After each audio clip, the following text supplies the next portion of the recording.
wabarakatuh. Hai pemirsa Doho TV, seneng banget ketemu lagi barengan aku Rati Kusuma Dewi di program kesayangan kita yaitu Candaria, Cerita dan Rahasia Wanita. Seperti biasa, setiap minggunya kita bakal mengundang perempuan-perempuan hebatnya Kediri yang bakal berbagi inspirasi dan juga hal-hal yang kayaknya perlu dibahas setiap minggunya.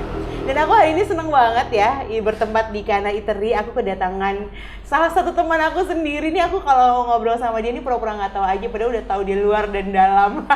Hari ini kita kedatangan Mbak Dea. Halo. Kita semua dong Mbak Dea. Masya Allah.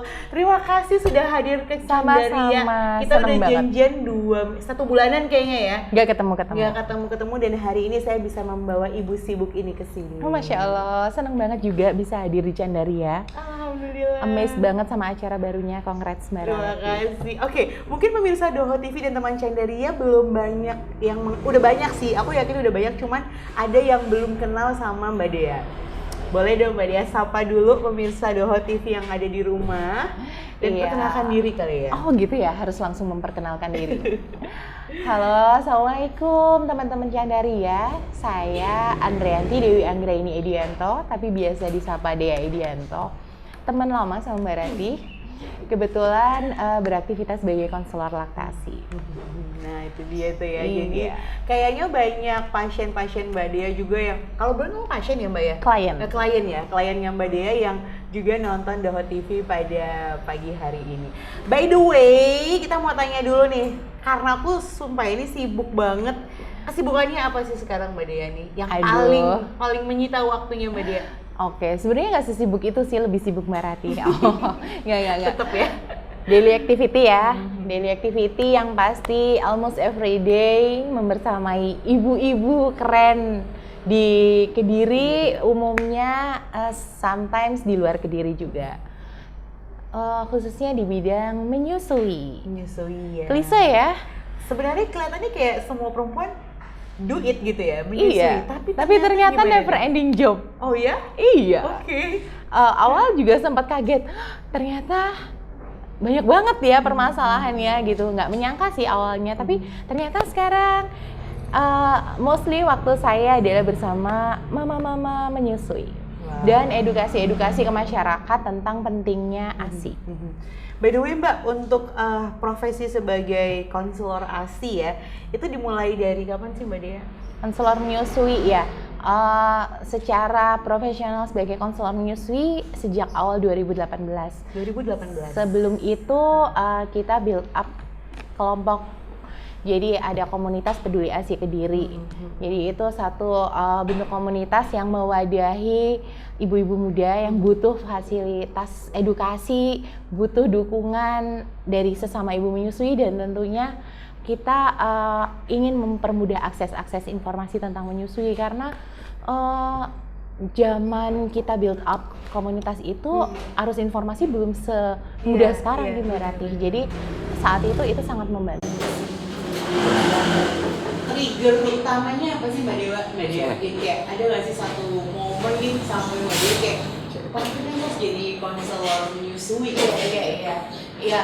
Jadi sejak kita build up komunitas peduli ASI itu awalnya dulu kita ingin join sebagai IMI cabang Kediri, tapi waktu itu belum bisa memenuhi syarat karena jumlah konselor menyusuinya belum cukup.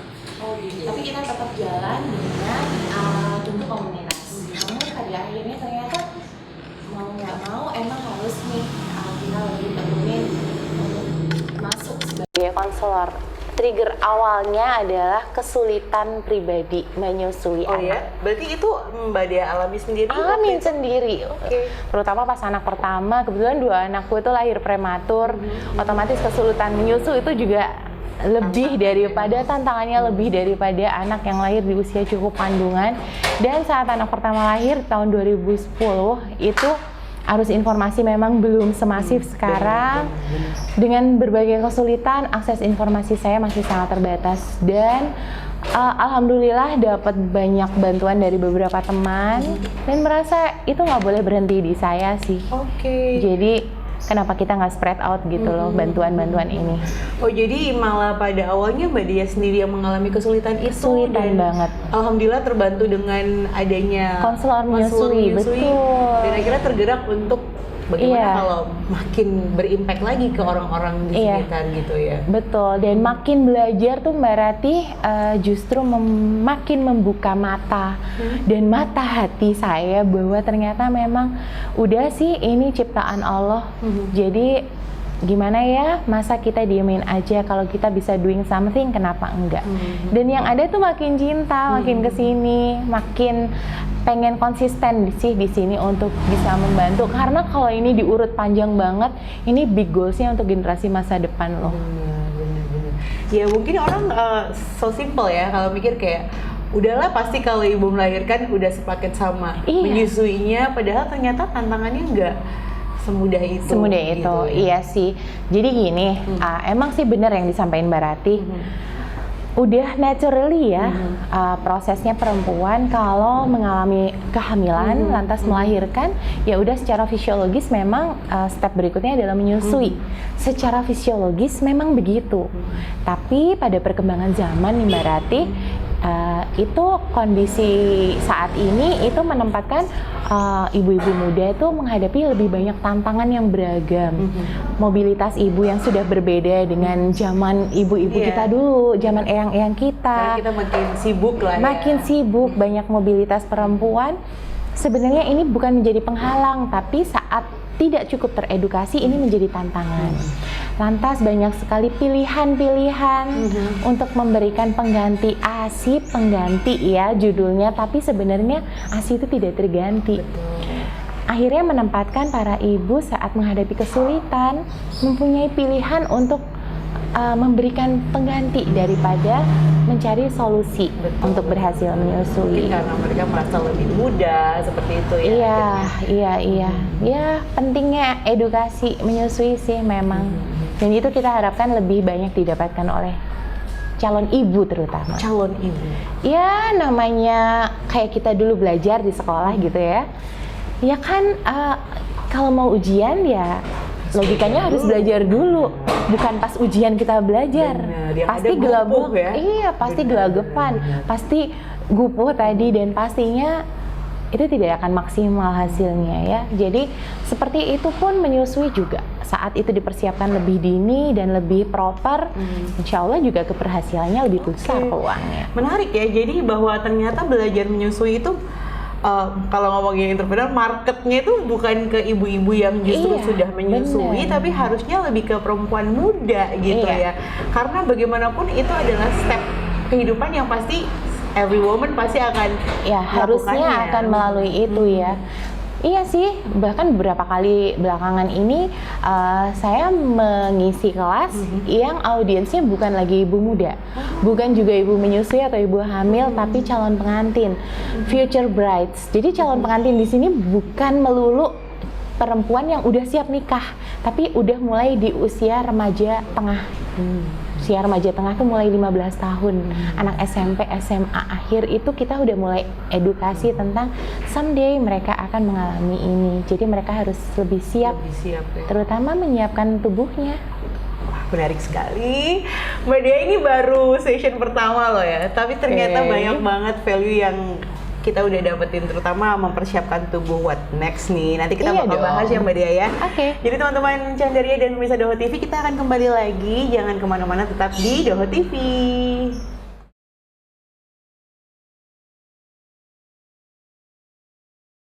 Baik pemirsa Doho TV, kembali lagi di Candaria hari ini. Masih bersama dengan Kak Dea. Panggilannya Kak terus, biar young forever. Harus gitu ya? Harus gitu. By the way, kita sekarang lagi ada di mana tahu nggak? Lagi di Kana Eatery ya, luar biasa.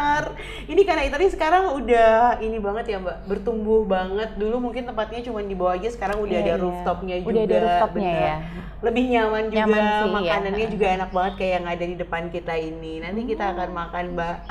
Iya ya, tapi bikin sekarang, lapar banget. Bener, sekarang nggak boleh makan dulu. Aku masih pengen tanya banyak Ngobrol hal ya sama Mbak Dea terkait dengan mengasihi gitu ya. Tagline-nya mengasihi gitu ya Mbak. Atau ada nama keren lagi yang lain gitu? apa ya, mengasihi itu jadi lebih banyak digunakan di sosial media. Bener. Basically kita tetap pakai menyusui sih. Menyusui. Sebenarnya lebih pakai menyusuinya ya. Dulu pun istilah kami adalah konselor laktasi. Lantas pada perjalanannya dikembalikan menjadi konselor menyusui.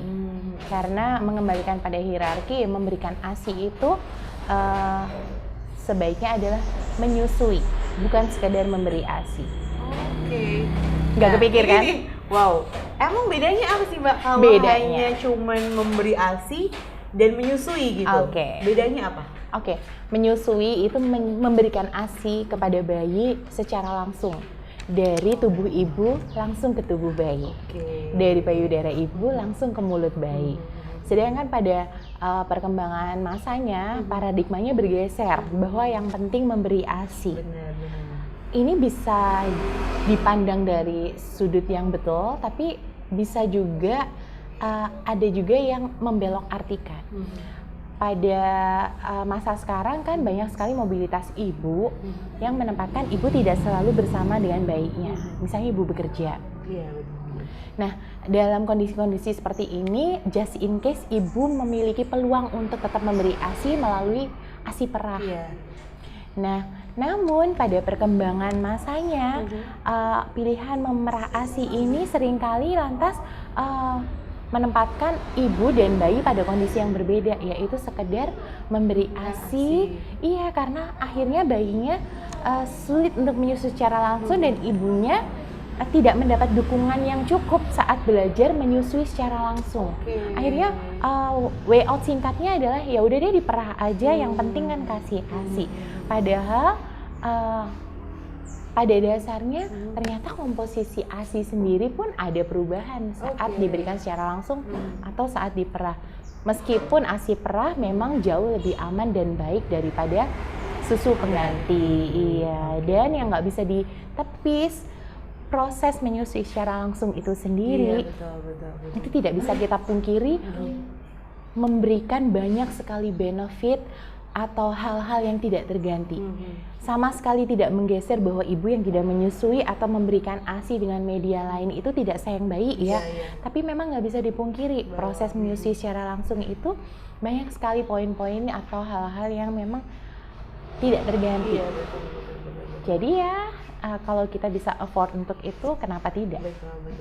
Ya walaupun memang saat ini dengan adanya ibu bekerja itu memang salah satu pilihannya itu menggunakan ASI perah ya Mbak ya, tapi bukan berarti habis itu ASI perah terus. Betul. Gitu ya, di waktu-waktu tertentu harus ada tetap bonding. Itu tadi ya. Saat ibunya well educated untuk persiapan menyusuinya, Mbak Rati, itu ibu tetap akan mengupayakan untuk memberikan ASI secara langsung saat bersama bayi. Jadi benar-benar ASI perah itu diberikan just in case saat ibu tidak bisa bersama bayi saja. Oke. Nah, tadi di session pertama nih Mbak Dia kan bilang bahwa ketika kita menyusui itu ternyata butuh persiapan yang nggak bisa juga langsung melahirkan, menyusui gitu aja udah gitu. Ternyata banyak persiapan-persiapan yang memang harus kita lakukan ya Mbak Dia. Iya.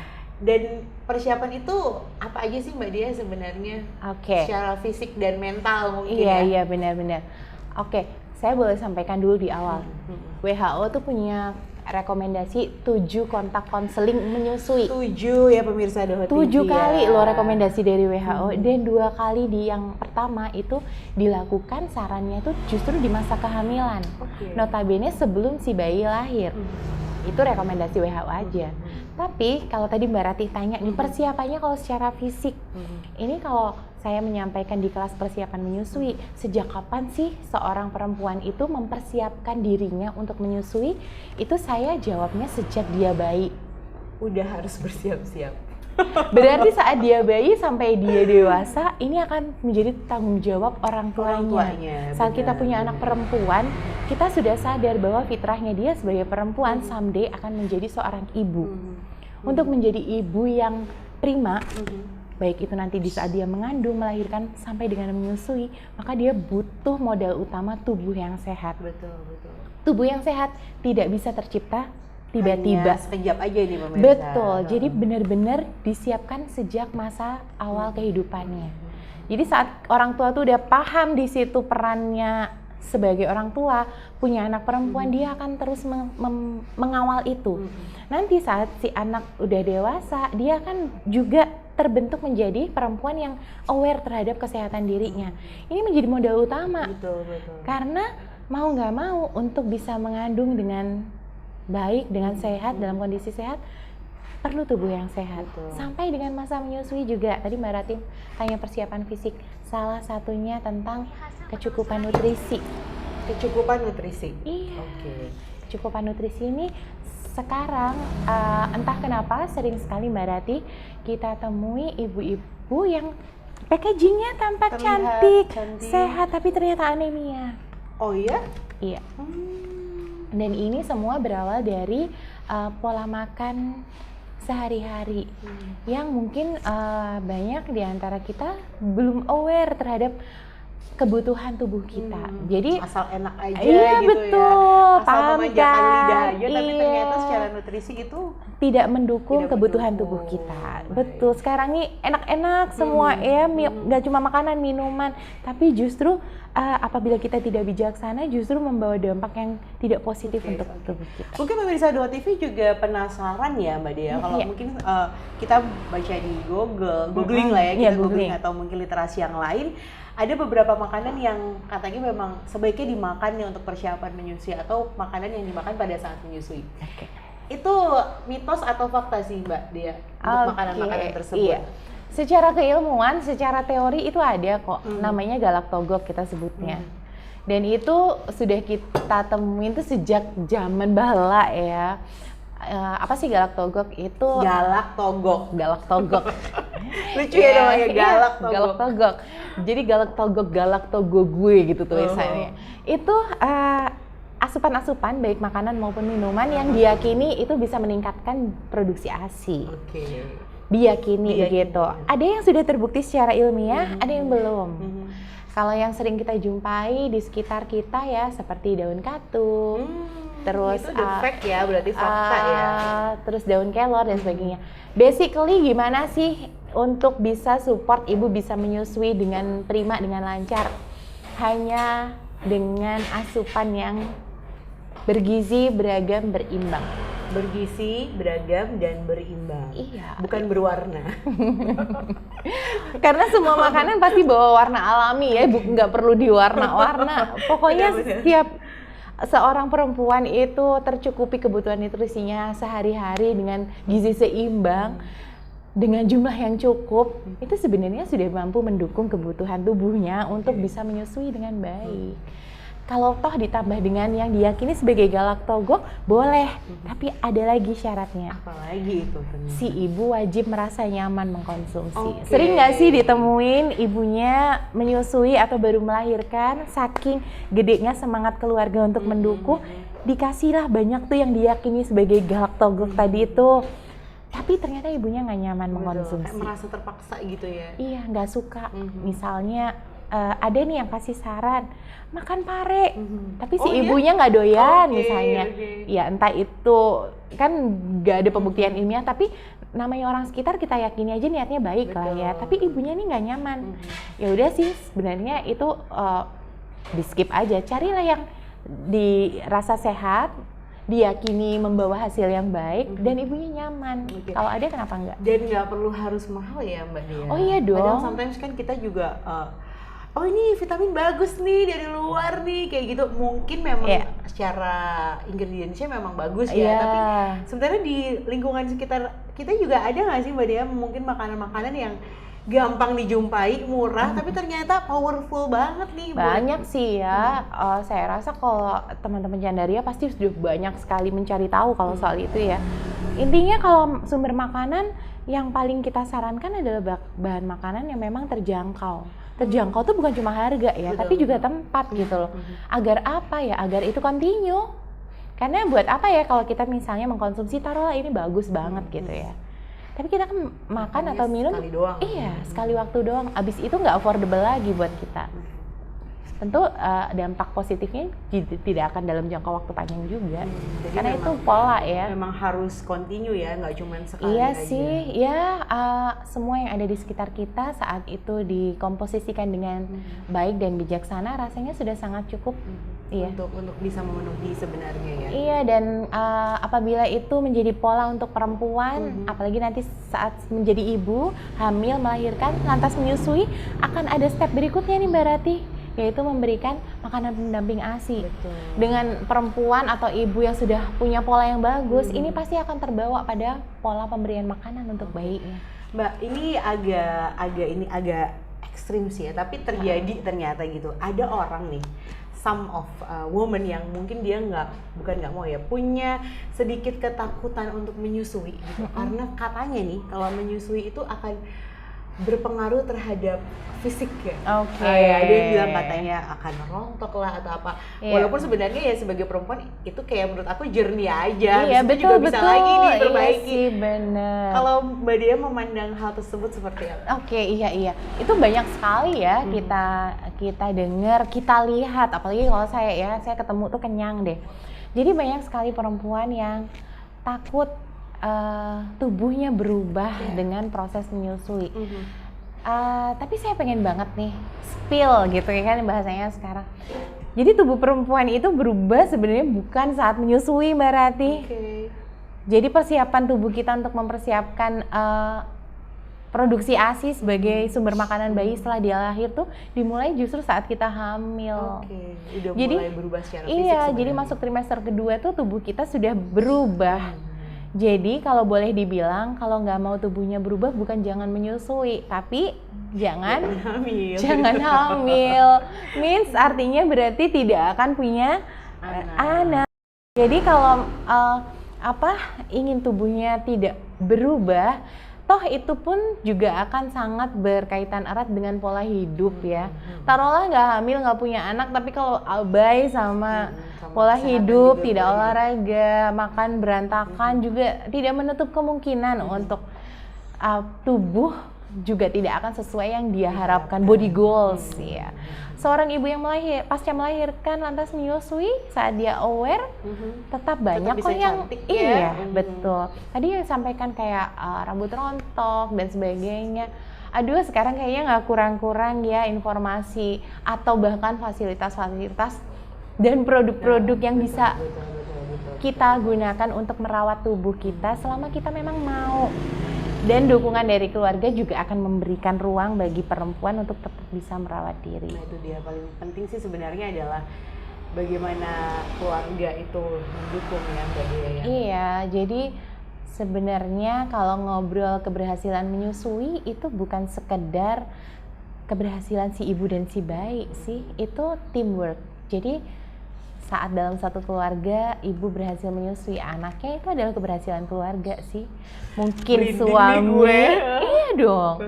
Mungkin itu dalam satu teamworknya suami pastinya, atau mungkin neneknya, bahkan sampai pengasuhnya kalau punya pengasuh. Karena tidak akan bisa keberhasilan seorang ibu itu menyusui bayinya tanpa dukungan orang-orang terdekatnya. Keren sekali ya pemirsa The Hot TV, aku langsung merinding nih karena ya balik lagi ternyata kalau mau berhasil menyusui ya memang harus teamwork dari seluruh keluarga mendukungnya. Betul. Nanti kita akan bahas lebih dalam lagi mengenai menyusui karena Mbak Dia nanti bakal praktek juga di sini seperti apa sih proses konseling untuk menyusui ya, karena mungkin pemirsa The Hot TV juga banyak yang punya masalah menyusui tapi mereka juga masih ada keraguan nih mungkin di dalam. Belum kebayang konseling menyusui kayak apa. Nanti kita jelasin ya Mbak Dia ya. Siap. Jadi pemirsa The Hot TV jangan kemana-mana dulu, kita mau makan dulu sebentar. Jadi jangan kemana-mana, tetap di Candaria di The Hot TV.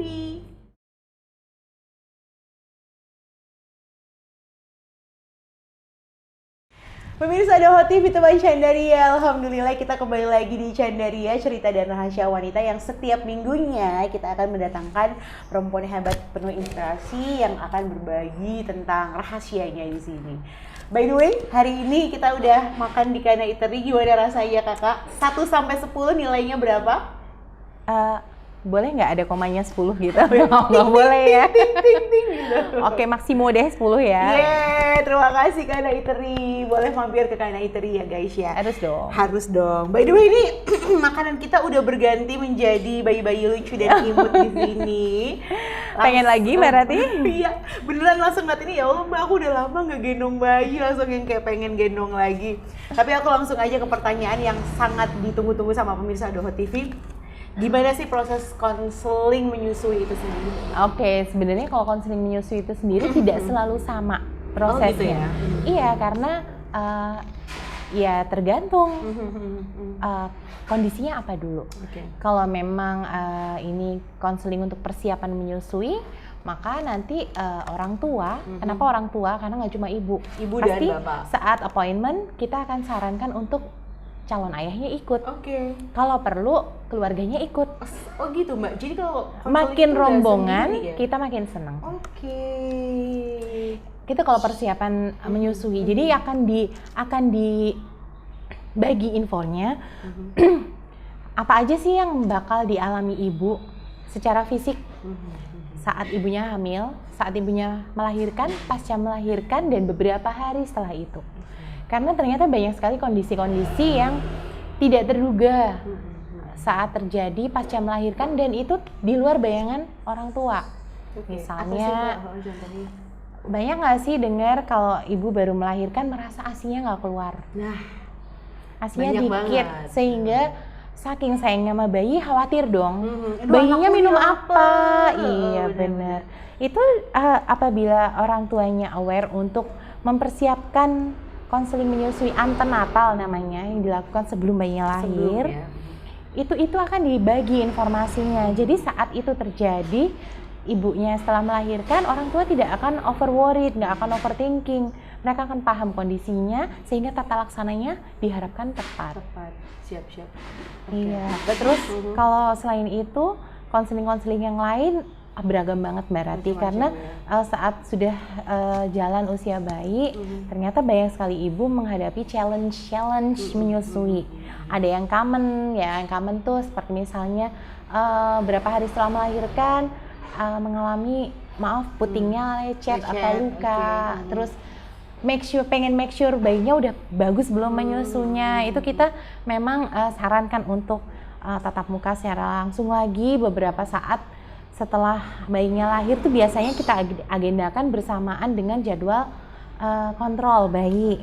Kan setelah lahir tuh biasanya ada jadwal kontrol, sekaligus keluar biasanya kita buatkan appointment untuk konseling lanjutan untuk menyusuinya, sehingga bisa memastikan bayinya sudah mampu menyusu dengan progres lebih baik, ibunya lebih pede untuk menyusui. Terus nanti kondisi-kondisi yang lain banyak sekali dialami oleh ibu di perkembangan usia bayi, seperti sumbatan ASI, terus payudara bengkak, lantas persiapan kembali bekerja untuk ibu yang bekerja itu sering sekali kita lakukan. Jadi banyak hal sih, beragam banget masalah-masalah Mbak Rati. Yang paling Mbak Dia inget nih dari konseling yang ada, yang menurut Mbak Dia nih kayak case-nya paling menantang nih, apa Mbak?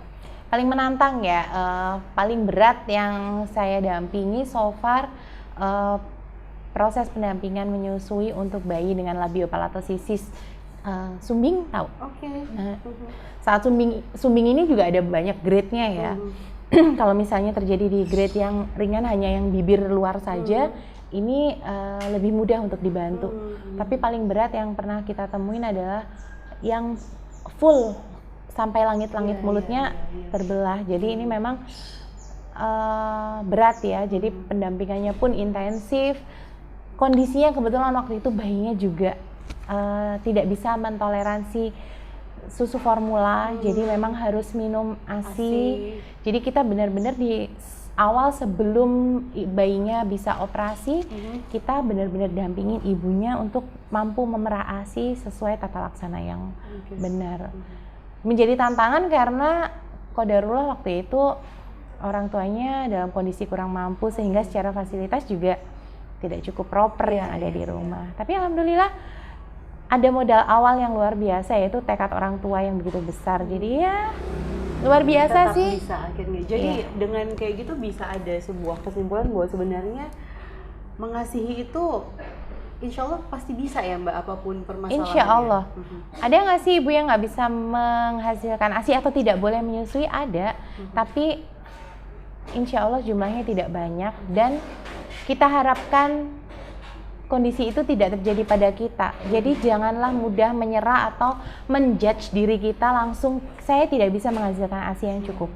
Karena percayalah bahwa saat kondisi itu benar-benar terjadi pada tubuh Anda dalam kondisi yang tidak sama sekali tidak main-main.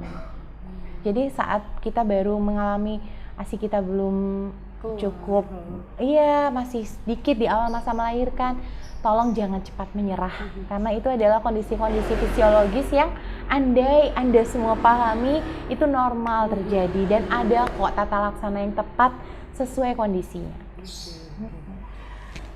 Menarik sekali di Pemirsa Doha TV. Oke, langsung saja ini Mbak Dea, kalau kita melihat alat peraga yang ada di sini, boleh nggak sih dijelasin dulu sama Pemirsa Doha TV ini ada apa aja yang bisa membantu edukasi teman-teman yang ada di rumah di sini? Iya, tadi Mbak Rati tanya apa alatnya apa aja apa gitu. Aja ini jadi konselor menyusui Mbak Dea ini. Jadi ini tadi yang dibawa nggak banyak, ini masih cuma 10% jadi dari senjatanya. Cuma gini aja deh. Kita sebagai konselor menyusui itu sebenarnya tidak banyak pegang bayinya langsung, tidak banyak pegang ibunya langsung. Jadi kita lebih mengarahkan ke ibunya. Jadi misalnya Mbak Rati bawa bayi datang ke kita gitu, tidak semua orang tua nyaman loh bayinya dipegang-pegang orang lain, ya nggak sih? Benar. Jadi kita juga tetap menjaga etika itu. Tapi saat si ibu minta tolong untuk kita handling, gimana sih Mbak posisinya kayak gitu? Kita baru hands on. Jadi kan gimana dong cara bantunya? Maka saya akan punya peraga untuk bayi si ibu. Maka saya pakai boneka, dan boneka yang saya gunakan saya usahakan juga sesuai dengan bayinya si ibu. Jadi kalau bayinya ibunya kecil ya saya pakai boneka kecil. Kalau bayinya udah umur setahun, saya usahakan yang ukurannya mendekati usia setahun. Jadi pertanyaannya punya berapa boneka? Karena ukuran bayi ternyata juga banyak. Saya dia punya berapa boneka sih? Berapa ya? Di-spill nggak ya? Tapi boleh nggak sih Mbak bonekanya diganti teddy bear gitu? Oh jangan dong, jangan. Nggak boleh ya, tetap harus boneka bayi ya. Oke. Dan ini juga ukurannya beda-beda loh Pemirsa Doha TV. Kalau dilihat detail, ini untuk ukuran bayi yang prematur. Iya benar-benar. Dan ternyata beda Mbak cara menyusui bayi prematur juga ya? Iya, untuk bayi prematur karena alhamdulillah apabila dia lahir dalam kondisi stabil, tapi mostly kebanyakan prematur lantas bayi lahir dengan berat badan rendah, kembar dengan berat badan rendah, itu kebanyakan di awal masih belum mampu untuk menyusui secara langsung. Jadi saat belajar menyusui secara langsung pun harus ekstra hati-hati. Kondisi tubuh ibunya, ukuran tubuh ibunya juga akan menyesuaikan bagaimana cara kita ngajarin dia nyusuin. Jadi benar-benar nggak bisa letterleh lah Mbak Rati, benar-benar kita sesuaikan dengan kondisi ibu maupun bayi. Sangat personal ya. Personal banget. Maka untuk edukasi menyusui Mbak Rati untuk yang dalam bentuk kolektif kita sesekali bikin kelas-kelas menyusui atau kelas persiapan menyusui. Tapi untuk permasalahan-permasalahan atau pendampingan secara personal kita benar-benar bikin by appointment agar menjadi private. Iya, private. Ya. Apalagi ini menyangkut area sensitif perempuan ya. Jadi apabila ini dilakukan secara private harapannya ya lebih nyaman untuk si ibu. Kalau common tantangannya yang umum yang biasanya terjadi gitu kepada perempuan yang sedang menyusui yang apa? paling banyak dan jamak ya. Pastinya kurangnya edukasi menyusui, persiapan menyusui saat ibunya melahirkan. Jadi yang common challenge banget itu ibunya baru melahirkan. Merasa ASI-nya tidak keluar atau dikit banget. Bener. Itu paling banyak terjadi. Terus banyak sekali sekarang ibu yang bersalin dengan operasi sesar. Paham dong kalau pasca sesar itu recovery tidak seperti persalinan spontan. Even itu beliau melahirkan dengan bantuan anestesi erak sekalipun. Pasti akan tetap dihadapkan pada keterbatasan mobilitas. Nah, itu menjadi banyak tantangan yang banyak kita hadapi. Terus positioning bayi saat menyusu. posisi dan pelekatan bayi menyusui yang belum efektif itu sering dianggap sepele. Iya, padahal Tapi efeknya apa, percayalah bahwa itu adalah modal utama bayi kecil bisa menyusu. Pelekatannya, cara Oke. nenennya lah ya, cara minumnya Ada posisi gitu ya. pelekatan. Apa sih bedanya? Kalau posisi itu badan bayi ke badan ibu. Oke. Kalau pelekatan itu mulut bayi ke payudara ibu. Oke, jadi ada pelekatan physically bayi Iya, dan posisi pelekatan namanya. posisi Iya, dan pelekatan pelekatan. untuk Iya, Oke. sering dianggap remeh, tapi percayalah ini modal awal bayi kecil bisa menyusu. Nanti kalau udah umur 3 bulan, 4 bulan, 5 bulan, posisi udah nggak kita hitung karena bayi udah mobile, jembalitan. udah betul, udah sangat Oke, sangat oke, mobile. Oke, kalau posisi yang tepat Mbak Dea pada Oke. saat bayi masih umur berapa ya berarti itu ya? Di Baru bawah? lahir, baru lahir sampai ya? 1 bulan, Sampai 2 1 bulan, ya? oke. Posisi menyusui sebenarnya banyak Mbak Ratih, dan itu benar-benar dipersilahkan sebebas mungkin, senyaman ibu. Ibu ya, ibu dulu. Karena banyak sekali ibu yang berpikir yang penting bayinya Anaknya, nyaman. benar. Padahal percayalah bahwa bayi susah nyaman apabila ibunya sendiri belum tidak nyaman. nyaman. Jadi silahkan menyamankan tubuh ibu dulu. Terus posisi menyusui banyak banget yang paling sering kita lihat seperti ini Iya, kan. benar. Ini ada posisi seperti ini, dan ini adalah satu di antara banyak posisi menyusui. Namanya cradle hold, ini cross cradle hold, ada football hold, banyak banget. Ada laid back, ada apa? Yang ibunya berbaring miring, banyak banget. Untuk bayi sumbing beda lagi posisinya. Tapi basically apapun posisi menyusu bayi, apapun posisi ibu saat menyusui, badan adik nih bagian depan dada perutnya diusahakan menempel ke badan ibunya. Oke, berarti badan dadanya Dada perutnya menempel ke badan ibu. Oke. Sepele ya kayaknya. Iya. Tapi coba dibayangin, dianalogikan ya. Kalau dia kita gendong kayak gini, ngadep atas, maka dia akan menyusu. Bagaimana caranya? Iya benar. Menoleh. Menoleh dari itu. Mbak Rati mau nggak coba noleh ke kanan lantas telan? Iya, kan nggak bisa. Sakit ya? Sakit, heeh. Dan ini sering sekali tidak peka Oke. kita sebagai orang dewasa. Mhm. Kalau bantuan sesepele ini tidak didapatkan ibu baru melahirkan, apa kabar keberhasilan menyusuinya? Benar. Padahal itu sepele banget. Sepele banget. Coba diganti sedikit ngadepnya. Ibarat kita minum, gelasnya ada di sini atau di sini. Di depan dong. Di Kakak. depan doang, Iya, makanya benar. dengan kita sedikit merubah posisinya dengan tepat, kita memposisikan gelasnya ada di depan mulut dia. Sesepele itu, Sesepele tapi saat ibu tidak teredukasi dan terdampingi dengan proper, ini menjadi penyulit yang bisa berdampak selanjutnya. Hal-hal sesimpel itu, Mbak Rati. Tapi ternyata itu Big punya- deal. belum lagi itu tadi posisi ya Mbak Dia ya, belum lagi pelekatan. Betul. Nah, dengan untuk bayi baru lahir, bayi kecil, setelah posisinya benar, otomatis membantu pelekatan akan jauh lebih mudah. Kalau posisinya dia udah salah, bagaimana mau melekat dengan baik? Itu udah basic banget. Selanjutnya silahkan lempar tanggung jawabnya ke konselor menyusui Anda. Langsung menghubungi Mbak Dia saja. By the way Mbak Dia, ini aku mau tanya beberapa hal ya terkait dengan posisi ya. Ada beberapa kasus nih menyusui bayi yang mungkin karena entah posisinya yang salah atau Yeah. seperti apa, kemudian ibunya tertidur gitu. Yeah. Kemudian akhirnya bayinya Tertutup jalan nafas. Iya, tertutup jalan nafasnya. Oke. Pernah menemukan seperti itu juga gitu. Semoga nggak usah pernah Iya, ya. tipsnya apa sih Mbak Dia Oke. kita untuk menyusui supaya tetap safe ya untuk Iya. bayinya? Oke, yang pertama ibunya harus paham dulu dengan kondisi tubuhnya. Jadi seorang ibu penting sekali untuk mengenali kondisi dirinya. Karena ini sering sekali terlewat oleh ibu. Kita saat mendampingi konseling menyusui tidak sekedar melihat bayi, tapi ibu. Maaf, sebagai manusia tidak ada yang semuanya sama. Gitu. Termasuk perempuan. Sering sekali kondisi case seperti itu tadi terjadi pada ibu dengan maaf bisa jadi ukuran payudaranya Over, over, iya. Saat ibu mengenali kondisi tubuhnya, maka akan bisa juga memberikan posisi-posisi menyusui yang nyaman dan aman untuk bayinya. Sehingga akan bisa menekan resiko terjadi posisi-posisi yang beresiko untuk bayinya. Maka itu penting banget dilakukan. Terus kejadian seperti itu sering sekali terjadi dalam kondisi ibu kelelahan. Iya, betul. Exhausted banget jadi ibu baru. Dan ini pentingnya dukungan dan kepekaan keluarga. Maka saat support system ini terbangun dengan hangat, kondisi ibu yang exhausted ini sangat bisa diminimize banget resikonya. Ya pasti semua tidak memungkiri menjadi ibu itu lelah. Tapi saat kelelahan itu memicu ibu dalam kondisi tidak aware, tidak terjaga, itu peluangnya lebih besar. Beda sama kita dalam kondisi istirahat yang cukup, asupan kita cukup, pasti kondisi kita lebih prima dan kita lebih siaga termasuk saat menyusui. Oke. Ada pertanyaan tadi nih dari kameramen yang penasaran ini. Kok ketawa sih Mas? Ini Ikut curious ya? Ikut curious ya?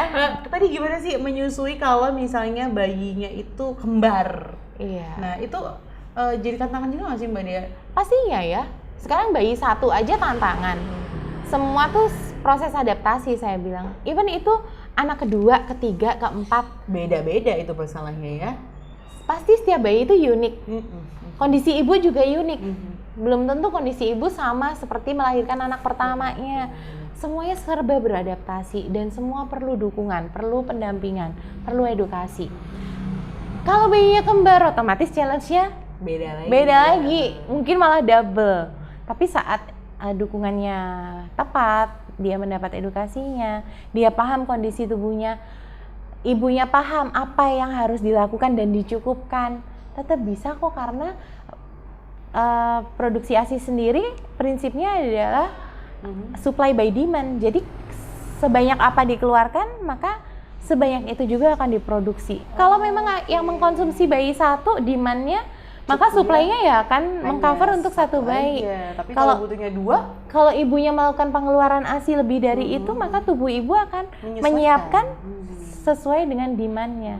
Ada yang misalnya bayinya satu, tapi ibunya pumping karena punya bayi donor, maka tubuhnya juga akan memproduksi ASI sesuai kebutuhan yang dilakukan ibu. Kalau bayinya dua dan ibunya menyusui dengan bagus, bagus tuh maksudnya posisinya bagus, pelekatnya bagus, frekuensinya bagus, ya dia akan mencukupkan kebutuhan dua bayi. Pernah dengar nggak sih bayi AIUEO di Surabaya? 5 sampai dikasih inisial AIUEO. Dan itu ibunya mampu menghasilkan ASI untuk 5 bayinya. Masya Allah ya. Jadi kita tuh bener-bener speechless sih Mbak Rati. Allah tuh menitipkan anak di rahim kita itu nggak sekedar Allah kasih anaknya, tapi Allah sudah menyertakan kebutuhan bayi itu di tubuh kita. Waktu kita hamil, semua kebutuhan bayi kita cover loh lewat plasenta kita. Kita ngatur nggak sih plasenta kita mensuplai sebanyak banyak? Enggak kan? Cuma itu akan menjadi step up, level up saat bayinya lahir. Makanannya masih ada di tubuh kita, tapi bayinya perlu effort menyusu. Level up kan? Dia udah gedean, udah lahir. Nah, bahan makanannya ada di tubuh kita dan itu Allah cukupkan. Banyak sekali Mbak Rati, kuasa Tuhan itu kita lihat dari proses menyusui ini. Amazed deh pokoknya. Amazed banget. Ini masih banyak pertanyaan sih, terutama pertanyaan netizen ya untuk Mbak Dea ya. Masa tapi, sih ya? Iya beneran, tapi kita mau syukurlah lewat dulu yang satu ini ya pemirsa Doho TV. Jadi jangan kemana-mana, kita masih akan ngobrol banyak sama Kak Dea yang cantik dan baik hati. Tetap di Candaria, jangan kemana-mana.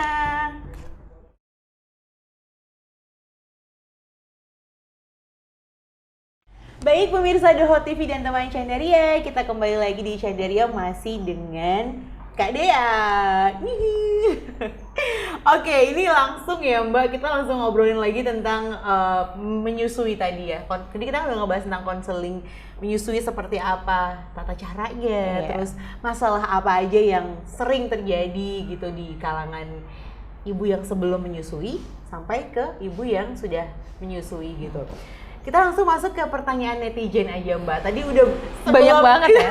Sebelum kita shoot kayak udah banyak banget gitu ya yang ngantri pertanyaannya. Dan ini menarik sekali sih sebenarnya karena saat ini nih mungkin yang nonton pemirsa Doho TV banyak yang juga mereka belum menikah gitu. Mereka sedang masih menikmati masa-masa indahnya menjadi single ya kan. Single lillah ya kan, single lillah dan mempercantik diri. Salah satunya mungkin ada yang melakukan perubahan di area payudaranya ya, biar terlihat lebih seksi. Kalau bahasa Iya, sekarang iya. tuh yang tok ganjel gitu. Oh gitu ya. Iya kan. Nah itu ngefek nggak sih Mbak Dea ketika Nantinya. ketika nanti dia akhirnya melahirkan dan dia menyusui, sebenarnya perubahan yang dilakukan di area payudaranya akan berefek nggak? Oke, mau nggak mau ini fenomena yang ada di sekitar Iya, kita ya betul. soalnya ya.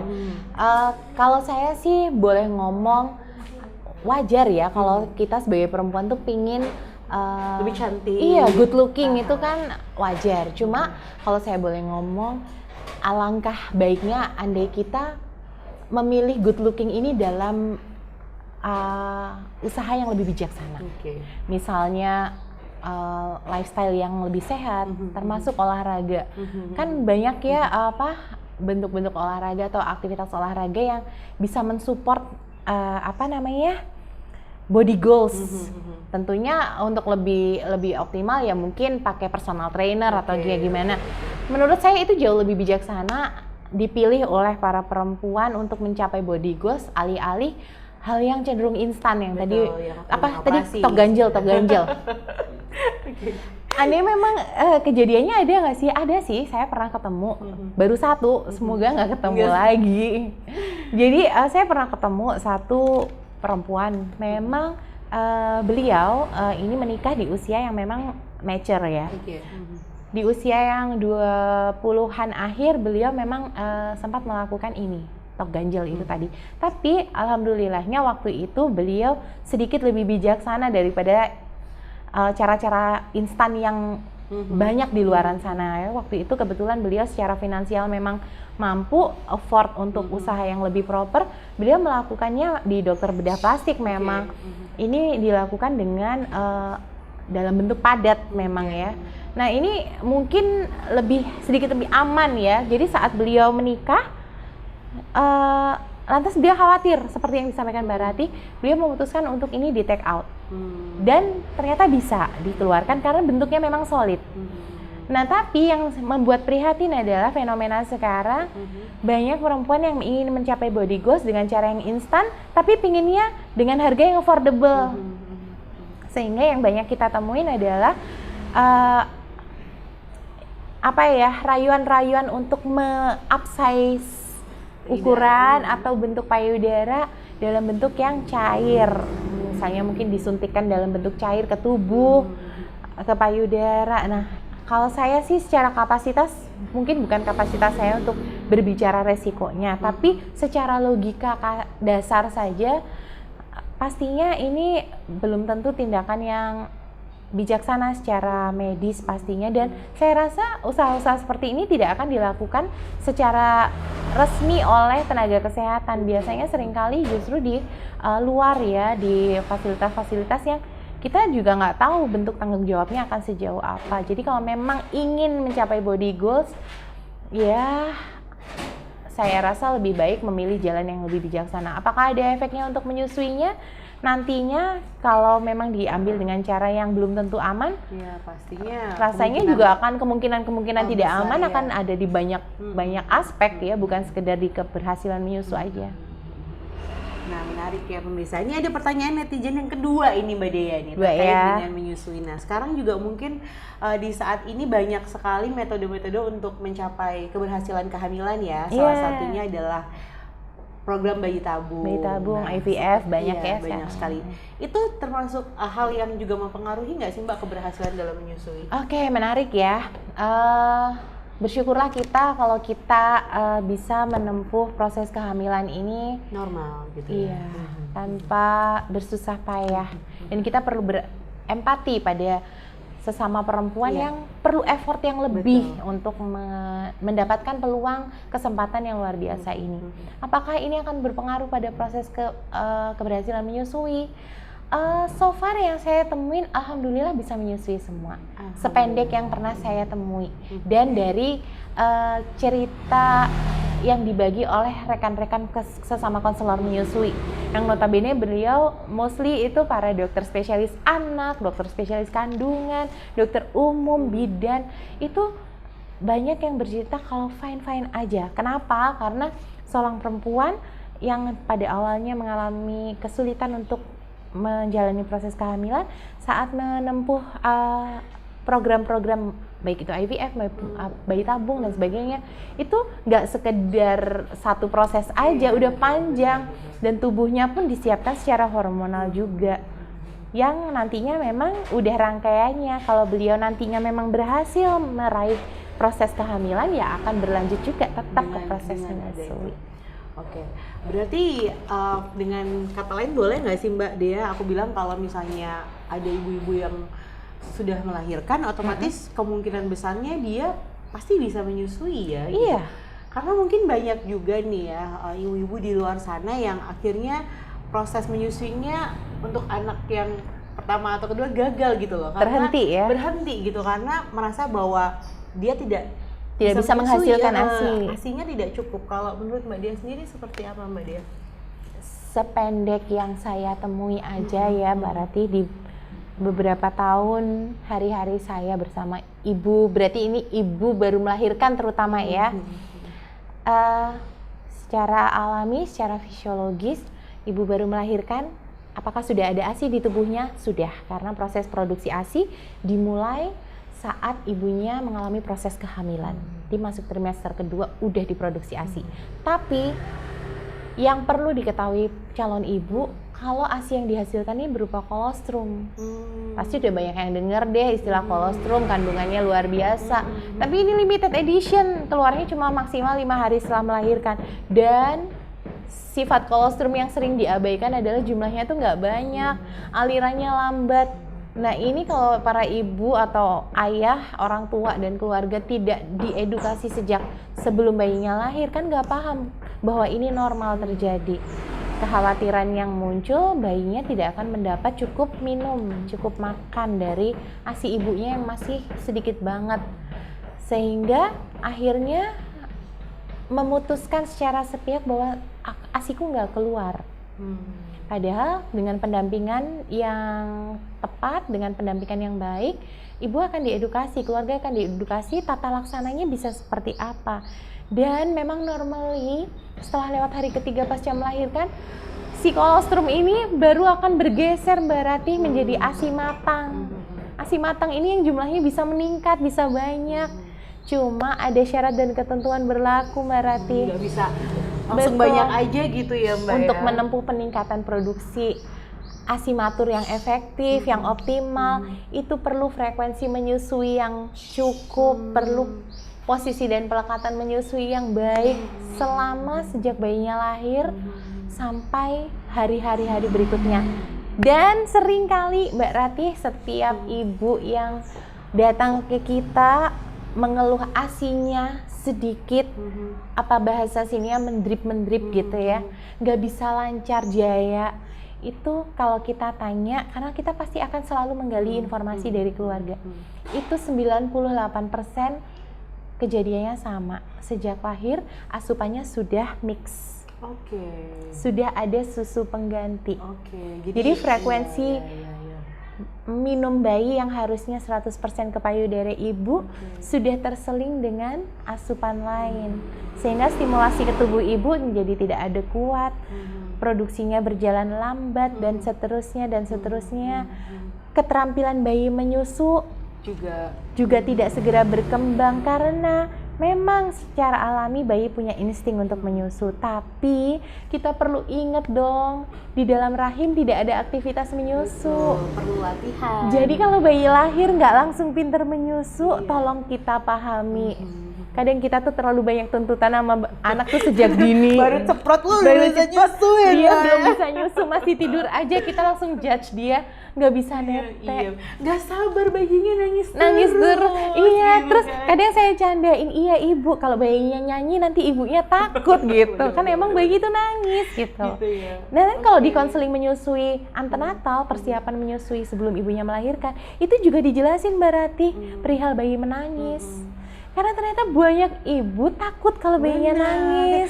Bayinya tuh nangis terus karena ASI aku sedikit gitu kan. Kita tuh di konseling persiapan menyusui itu sampai sedetail itu, dikasih tahu juga bayi menangis itu karena apa aja. Kalau bayinya menangis kita bisa bagaimana treatmentnya dan sebagainya, itu semua kita dampingi. Jadi kalau misalnya penonton Doho TV ini ada yang sedang persiapan menikah atau sedang persiapan menyambut buah hati, di sela-sela biasanya kan lagi euforianya persiapan menyambut buah hati itu beli baju, beli stroller. Siapin deh sedikit waktunya, sedikit usahanya untuk persiapkan keberhasilan menyusuinya. Karena itu malah itu big deal, betul. Dan bayi harusnya bergantung dari itu. Betul. Ibarat baju bisa lungsuran, Mbak. Benar. Tapi kalau itu udah efeknya udah unsubstitutable banget. Jadi siapa lagi kalau bukan ibunya, siapa lagi kalau bukan ayahnya yang melakukan. Gimana nih caranya kalau pemirsa Doho TV langsung aja ya, yang kayak di rumah kayak udah dengerin Mbak Dea ngomong dari awal tuh udah menggebu-gebu nih, aku kayak harus ketemu sama Mbak Dea nih gitu. Iya banget. Gimana caranya bisa menghubungi Mbak Dea nih, Mbak? Iya sih. Hubungin lewat aku aja, aku manajernya. Gitu ya. Iya sih. Insya Allah kalau pengen ketemu, kalau yang di Kediri nggak susah-susah amat ya. Kalau Asiholik ada di pesantren. Bisa langsung cek aja di Instagramnya @asiholik atau @deaedianto. Atau kalau sehari-hari bisa by appointment, saya stay di Rumah Sakit Ibu dan Anak Melinda. Tuh, bisa datang ke Melinda juga. Iya, by appointment ya, agar private, Mbak. Betul. Oke, jadi nggak perlu ragu ya. Juga aku yakin sih Mbak Dea ini juga baik banget. Jadi kayaknya kalau masalah biaya-biaya atau apa itu kayak nomor 2 nggak? Ya. Aduh, udah deh, percayalah bahwa itu tidak ada bandingannya dengan berbagai perintilan warna pink dan biru yang Anda beli. Dan hasilnya insya Allah sama sekali nggak akan bikin kita nggak akan bikin kita merasa merugi deh. Iya sih. Mbak, apa nih pesan buat pemirsa Doho TV, perempuan-perempuan yang sekarang saat ini lagi dengerin Candaria gitu, Mbak Dea punya kesempatan untuk ngobrol dan speak up, kira-kira apa yang pengen bagi sama mereka? Oke deh, bismillah ya. Saya senang banget Mbak Rati menyampaikan ini tuh di awal pertemuan dengan para ibu atau di depan kelas persiapan menyusui. Menyusui itu butuh pondasi yang kuat karena kadangkala menghadapi tantangan. Pondasi apa yang terkuat yang bisa kita pegang itu nomor 1, menyusui itu perintah Tuhan. Udah nggak excuse, nggak ada yang bisa membantahkan itu. Jadi saat kita pegang itu sebagai landasan, insya Allah kita akan menjadi orang tua yang mencari solusi saat menghadapi kendala.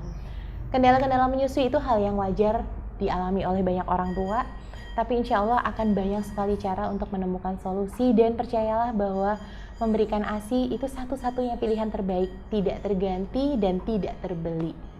Jadi bersyukurlah apabila pemirsa Doho TV adalah orang-orang yang beruntung mempunyai buah hati dan bisa memberikan ASI sebagai pilihan. Masya Allah, oke. Sebelumnya seperti biasa ya pemirsa Doho TV, sebelum pulang aku ada kenang-kenangan dulu. Oh, ini kan favorit aku. Ini favoritnya Mbak Dea, cuma Mbak Dea sekarang lagi diet. Tapi nggak bisa nolak kalau Candaria. Nggak bisa nolak, alhamdulillah. Bahaya banget. Semoga tetap cinta dan sayang sama Candaria. Oh iya, ini guilty pleasure-ku pokoknya. Terima kasih Candaria. Terima kasih banyak ya Mbak Dea juga udah hadir di program Candaria dengan hari ini. Senang hati. Good luck untuk Candaria dan Doho TV. Good luck juga buat Asiholik, dan banyak banget hal-hal yang bisa kita dapetin ya, walaupun sebenarnya ini menurut aku masih lapisan kalau kulit superficial. Belum sampai dalam-dalamnya ya Mbak ya. Jadi teman-teman langsung aja deh untuk kepoin Instagramnya Mbak Dea, ada di bawah sini nih, dan juga Asiholiknya ada di bawah sini, langsung dikepoin aja. Dan jangan sungkan-sungkan untuk bertanya apapun sama Mbak Dea, terutama tentang menyusui ya Mbak Dea ya. Dengan senang hati. Baik pemirsa Doho TV, terima kasih sudah nonton Candaria hari ini. Jangan lupa kita akan ketemu terus di Doho TV dengan bintang tamu perempuan-perempuan hebat yang penuh inspirasi setiap minggunya. Terima kasih, sampai jumpa lagi. Wassalamualaikum warahmatullahi wabarakatuh. Dadah.